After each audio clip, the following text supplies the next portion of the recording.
Magandang araw sa inyong lahat and welcome back to my YouTube channel. Ito ang latest update sa kaguluhan sa Eat Bulaga. Eat Bulaga, magsasara na nga ba? Anong nangyari? Narito ang kasagutan ni Tito Sen at Pinoy Henyo na si Joey De Leon sa napapabalitang magsasara na raw dahil sa nalulugi na raw ang longest running noontime show na Eat Bulaga. Mariing pinabulaanan ni Tito Soto at Joey De Leon ang mga naglalabasang balita na nalalapit na umano ang pagsasara ng Eat Bulaga dahil sa pagkalugi.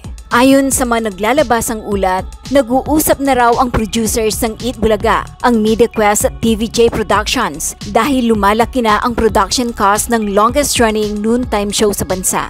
Sa episode ng Eat Bulaga nitong Martes, April 17, 2024, kinundi na ng mga host na sina Tito at Joey ang nagpapakalat umano ng mga maling balita tungkol sa kanilang programa. Nangyari ito sa Gimme 5, laro ng mga henyo, segment ng TV5 noontime show kung dadagdagan daw niya ang premyo sa sinong makakahula ng tama sa sagot na hinahanap nila.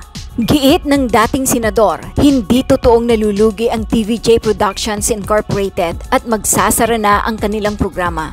Sa ad ni Tito, may mga sinungaling na nagkakalat na nalulugi na raw tayo at magsasara na raw tayo, sabi ng mga sinungaling. Sabat naman ni Joey, Tito, naiinggit lang ang mga yan dahil hindi sila kasali sa top 5 longest running show in the world.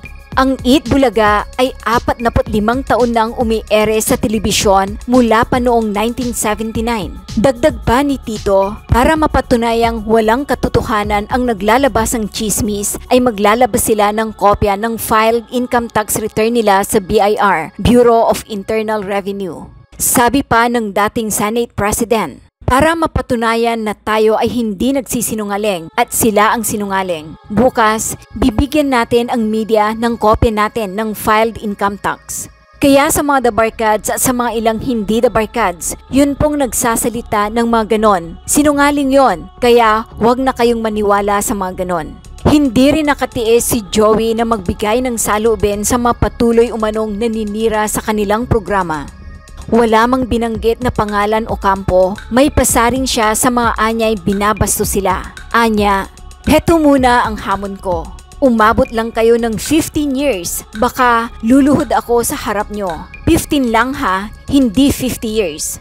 Bastusan na kasi ang labanan eh. Bastusan na. Siraan. Walang kwenta. Enjoy lang kayo. Umabot muna kayo ng 45 years. Longest running. Top 5 in the world. Dagdag pa niya, mainggit kayo. Bakit kayo ganon?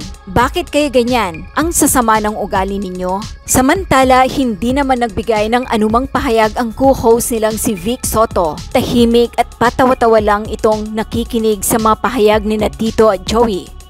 Okay, para sa nakakaalam ng kwento, at hindi nakakaalam ng kwento, nung iniimbento ni Parin Joey yung salitang Eat Bulaga, ang kasama niyang kaisa-isang tao, kasama niya sa kusina namin ng bahay, ay si Jess. Ito na siya, si Jess Espiritu. Buhay pa! Nakatira sa Amerika ngayon. Over sinigang na hipon and coffee at Tito's house in Derby. White Range. Correct. Salamat, Jess. Thank you.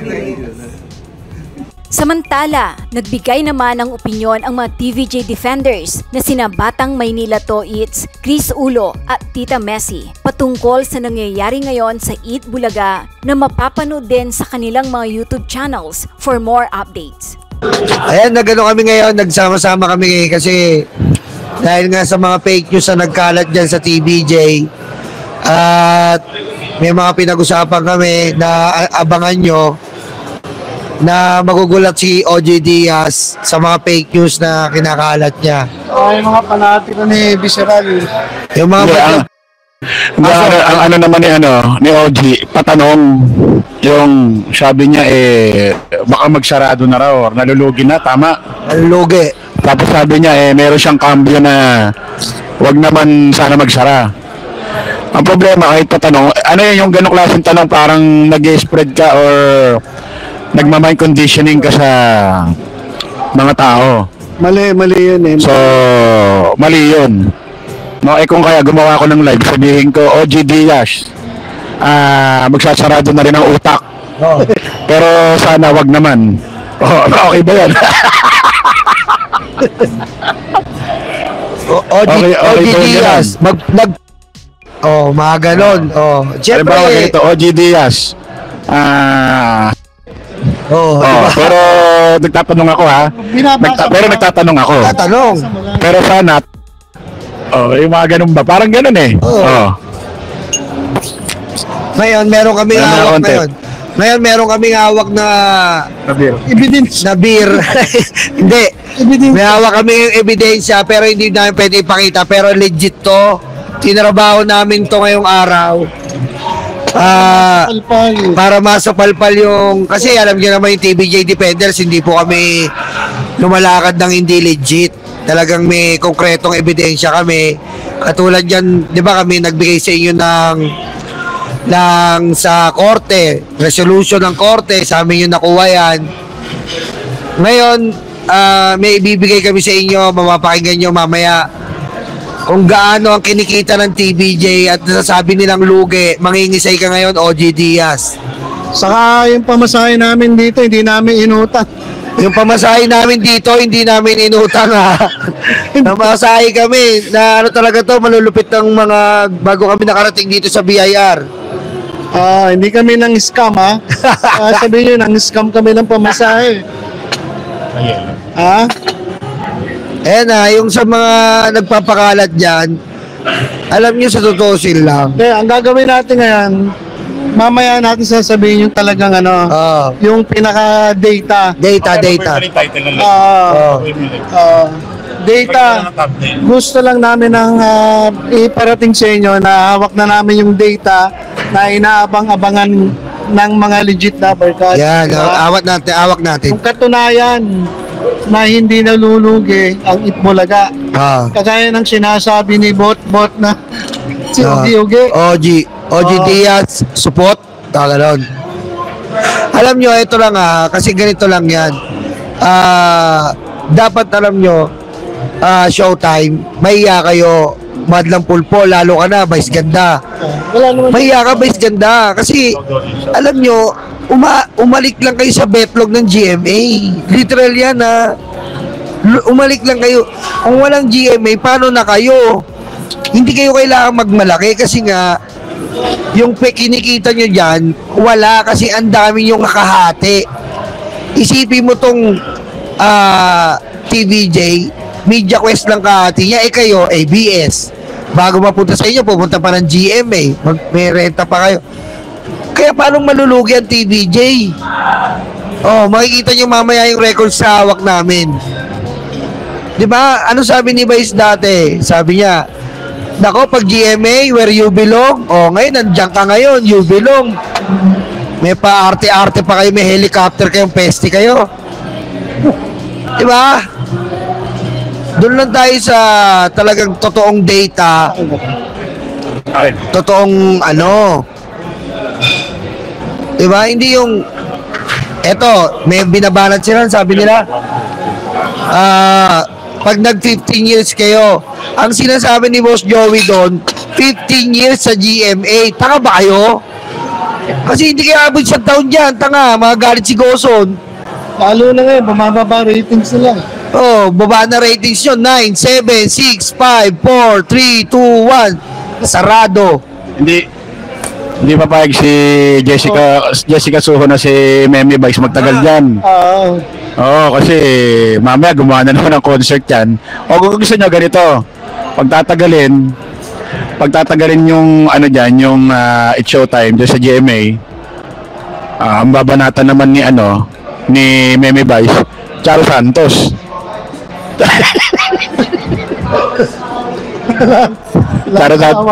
Charo Santos naman. Hindi, tama yung sinabi mo, yun ang ibig sabihin ninyo, Master, doon. Mag 15 years sa istasyon. Hindi yung programa. Kasi nga, iba nga pag-iintindi. Hindi ka kasi mga pre. Basta abangan nyo lang yung pinaka-data. Kasi kami, hindi kami nagkakalat ng chismis. Legit. Every time na magbabanggit kami ng ng mga kwento-kwento, meron kaming resibo.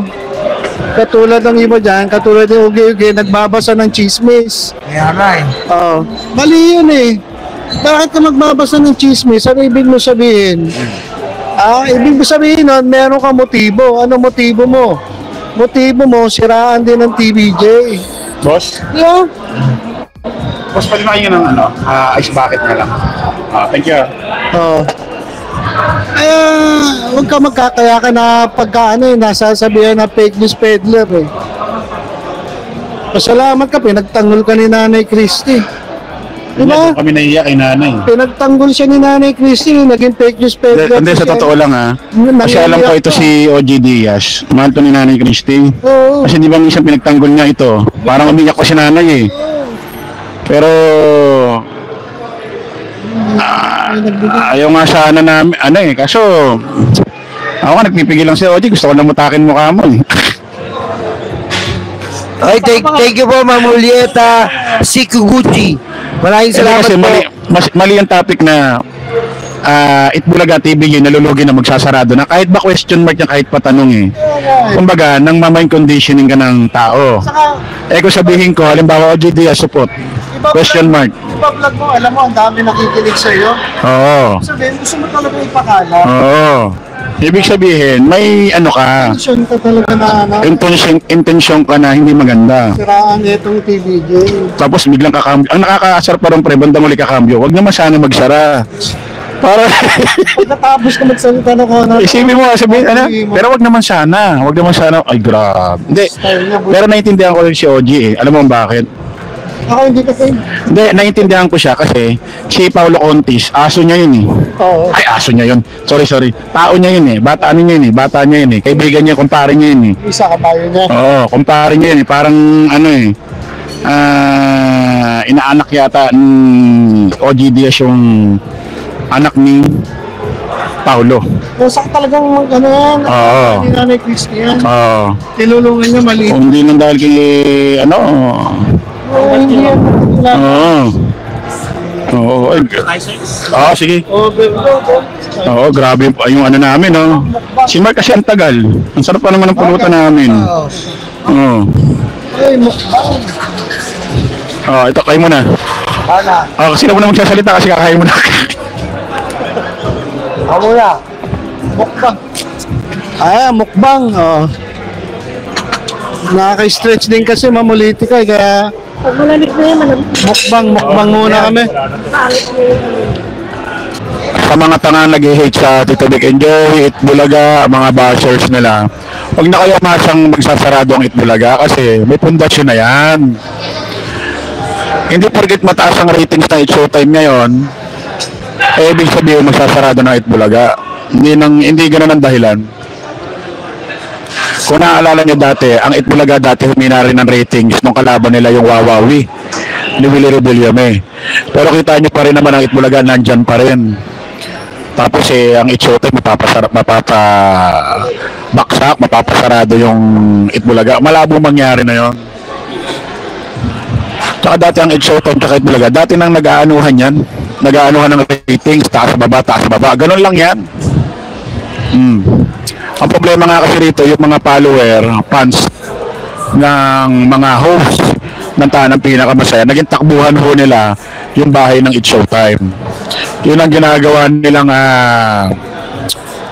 dahilan ngayon para makahiganti sila sa Itbulaga. Yun. Pero dati nang magkano yan? Dati na. Sa amin, wala kaming doon kahit tumataas minsan yung ratings ng It's Showtime. Di ba rin tumaas ang ratings ng It's Showtime, wag lang yung Tanang Pinakamasaya. Puti nga, nagsarado na yan. No? Sabi ko nga kami, hindi namin isip na yung Tanang Pinakamasaya. Magsarado, di namin ginusto yun. Pero kung magsasarado, bonus na lang yun. Kumbaga, karma na lang. Kaso yung iba, wala, ganun talaga. Ginagawa nilang takbuhan yung It's Showtime. Ganun lang naman yan. Mamaya, pag-uwi namin, i-discuss namin yung abangan ninyo na sinasabi nalulugi, tapos magsasarado na raw. Actually hawak na namin, pero di namin siyempre pakita mismo yung hawak naming ebidensya.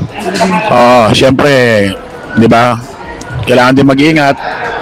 Pero, grabe nga, laki nga ng naging grabe. Yung ba yung magsasarado? Ganun kalaki kita? Sa ilang buwan lang yan, pre? 6 na buwan. 6 na buwan lang, ganun kalaki kita, magsasarado. Ay, putik. Eh baka nga yung ganong kita, hindi man lang kinita ng hindi man lang naging kita ng tahanan pinakamasaya yun, no? Magmula nung nagbukas sila, eh. Tama. Baka nga yung kita nga ng tahanan pinakamasaya, sahod lang ni Tita Missy sa YouTube channel niya. Ganon lang ka. Ako na naman. Mag-subscribe at i-click ang notification bell para sa mga susunod na video updates. Maraming salamat po.